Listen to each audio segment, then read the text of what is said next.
The thunderstorm was located near Gleason or near Mackenzie, moving northeast at 45 miles per hour. Hazard, quarter-size hail. This is a radar-indicated threat.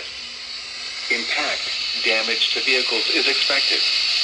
Locations impacted include Paris, Mackenzie, Dressing, Greenfield, Gleason, Cottage Grove, Roughton, Springville, Treasavant, Bernier, Henry, Sandhill, Mansfield, Jones Mill, Old Springville, Crossland, Como, Stafford Store, Sunnyside, and Whitlock.